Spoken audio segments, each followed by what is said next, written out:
Thermal Grizzly's carbonite pads offer peace of mind, ease of installation, and industry standard performance in a market crowded with mediocre thermal compounds. Our own testing confirms that they conduct heat appropriately and provide a safe and consistent membrane between the die or IHS and cooler. Best of all, you can grab them in several sizes and reuse them as many times as you'd like. Carbonite pads are peace of mind in my book, and they're very consistent, and that's why I use them for CPU testing. Check them out via the link below.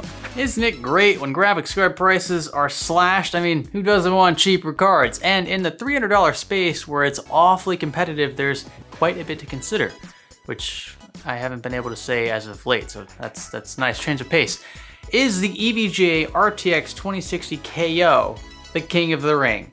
Let's find out. Stay with me. So when I saw that EVGA was selling these for $300 new, I had to get my hands on one. Big thanks to Jacob for sending one over. We've got a few things to cover that we haven't already covered in our initial RTX 2060 review, which you can check out right here if you're interested. First of all, this is actually the KO Ultra. I should disclose that up front, but I've swapped VBIOS to mimic the plain KO, which is a $300 SKU. It essentially comes down to a clock speed disparity, and the change really won't affect much overall, but I wanted to make sure that we were referencing the $300 card and testing a $300 card if we're going to talk about that price. And yeah, at that price, the 2060 becomes mighty juicy again. That is, if you can find it for $300. EVGA has been struggling to keep up with demand for this card, and I mean, it makes sense. People want it because it's priced competitively. Nvidia knew this when they announced the MSRP drop. But while older SKUs from various brands sit on shelves at now obsolete prices, the KO, and I presume other cards like it, sport repurposed TU-104 dies. Interesting. It's probably tied to Nvidia's announcement. Rather than dispose of partially failed silicon, why not rehash it into lower tier hardware? This actually happens all the time in the CPU and GPU industries, though not always to this extent. See, typically classes of GPUs stick to their respective card families with the worst yields in the cheapest cards. In the case of the TU-104, that is, I believe, the 2070 Super. I might be wrong off the top of my head, I'm pretty sure it's the 2070 Super. However, if your yields are bad enough, you might feel inclined to cross over the family threshold. In this case, into cards previously sporting TU-106 dies, right? Which would be the 2060s and even 2070s. Those both fall into this category. Also the 2060 Supers, it gets really confusing. Anyway, Nvidia saw it fit, for whatever reason, to throw these partially failed TU-104 chips, which obviously weren't good enough for 2070 Super cards, into the plain RTX 2060 lineup, more specifically, this KO card. And we're reaping the benefits as consumers from a price perspective, I imagine. So check it out. Most of the time, this card is going to perform identically to plain old 2060 Founders Edition, which is also now at $300 MSRP. And that's okay. I mean, we weren't expecting a huge uptick in performance with the same model card. I mean, well, I should say the same branded card. There are a few exceptions related to rendering, which the TU-104 card does exceptionally well in, but for gamers, you won't see a difference. Across the board, the 2060 KO trades blows with both the 5700 and newly released 5600 XT, a card which practically renders the former obsolete. And recall the prices of these cards. The 5600 XT retails for anywhere between $280 and about $350 USD. The RTX 2060, on the other hand, often sits comfortably in the mid to high 300s where it initially launched. And that's what makes the KO special. At $300, or heck, I mean, even at $320, the RTX 2060 suddenly becomes a compelling offer again. And with Tensor and RT cores baked in, don't forget. Not that it matters for most games, let's be honest. As for temperatures and sound, the KO competes, funny enough, with its own Founders Edition counterpart, and that's just fine. Honestly, I had no complaints about the FE in these regards. The FE was actually a pretty solid card considering it was from Nvidia directly. And look, if I'm being honest, at least in my testing, the FE model was a tad quieter under load. Not something I would have expected, though I doubt you'd really notice any real world difference, especially with headphones on. It's not a blower style cooler, it's nothing close to that. And my unit really didn't have any noticeable coil whine either, which I did see reported in a few other instances with respect to the KO. So it's gonna be hit or miss for the most part. Suffice to say, the KO has no apparent performance or build flaws, and there's plenty of thermal headroom. It's just a shame it's limited on the power side. EVGA has also cut costs elsewhere to uphold its margins. You'll find a cut down rear display out selection, which I thought was a bit disappointing, kind of caught me off guard.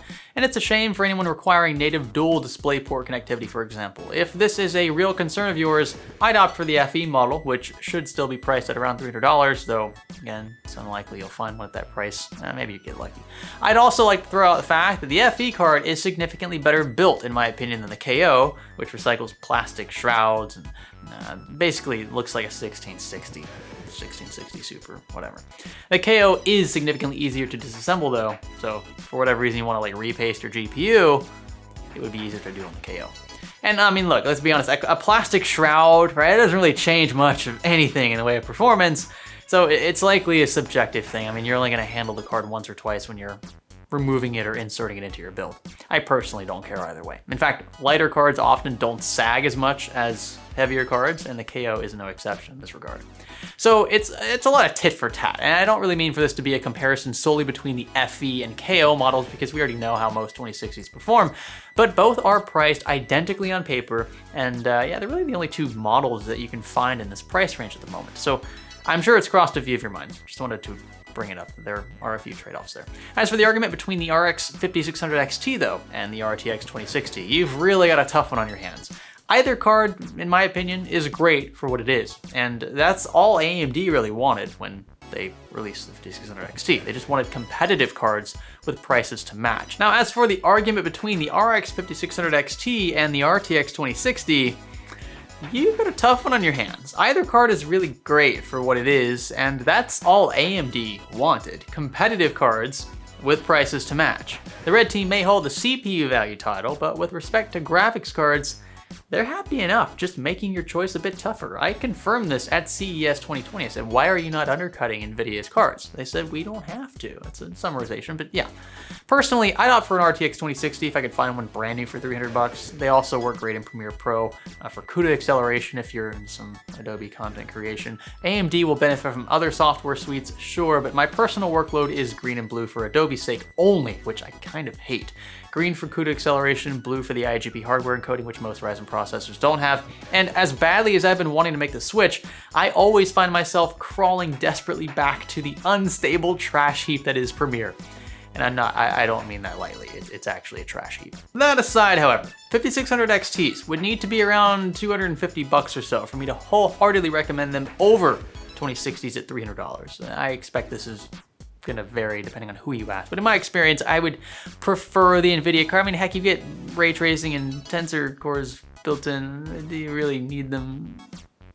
Not really. I don't know.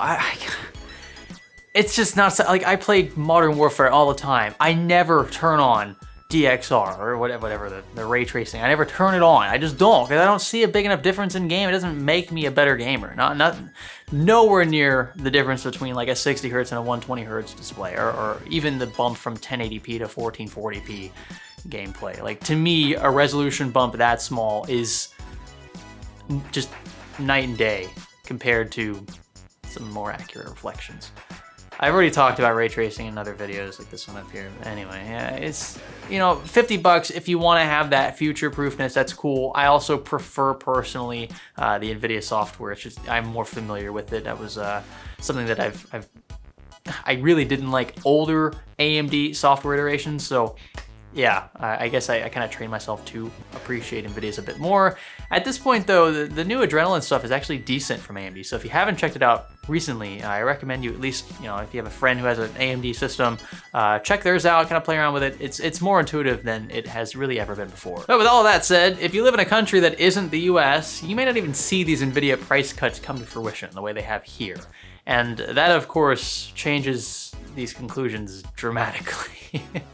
So the EVGA 2060 KO, it's a solid card for the price. I mean, it competes healthily with the Founders Edition model at $300, again, assuming you can even find one for that price. And don't get your hopes up. I checked before I filmed, and yeah, around 320, 330. That's not 300 bucks. That's the difference between a decent CPU cooler and an awesome CPU cooler.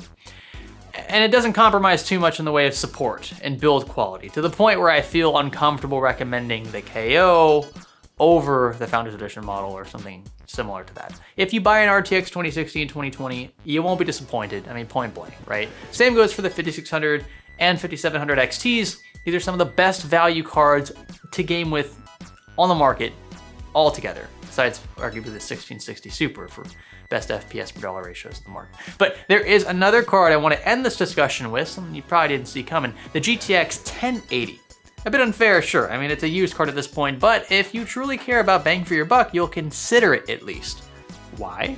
Because it competes and often beats the RTX 2060. Practically every one of these benchmarked for the same price. That's right, around 300 bucks. There's definitely a degree of uncertainty when dealing with a site like eBay, but the buyer protection guarantee's almost always gonna have your back, and most cards aren't gonna arrive DOA. I mean, let's be honest. If the failure rates for shipped cards on eBay were that bad, nobody would buy on eBay. And most people don't want to deal with the hassle of having to refund somebody their money because they tried to sell a trash card anyway. And most cards are plug and play, let's be honest. Like, you screw them with confidence and forget. So yeah, I was writing the script late at night and the thought crossed my mind. I mean, why am I not talking about the GTX 1080? Pascal was an excellent architecture that brought not only great efficiency levels to the forefront, but also solid price cuts given the levels of performance we were getting. So I feel as though it's almost a sin to not mention GTX 1080s or even 1070 Ti's for that matter for around 250 bucks. Heck, while we're at it, just run down the rabbit hole a bit further. How about 1070s for under 200 bucks now? Actually, you can find 1070s for like 160 bucks in some cases. I know, I just checked before filming. You can thank the 1660 Super for those price cuts in these markets. So let's stress again the fact that you'll be happy with virtually any of these cards for 1080p and 1440p gaming. I mean, it's what they were made for.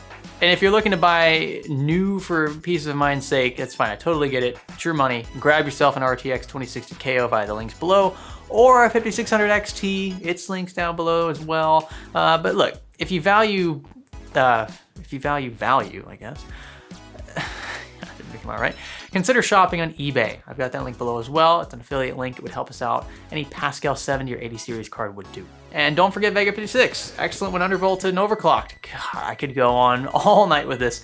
I'm gonna stop here though. Thanks for watching this far into the video and listening to me ramble. If you enjoyed this, give it a thumbs up. I appreciate it. Consider subscribing if you haven't already, and I'll catch you in the next one. My name's Greg.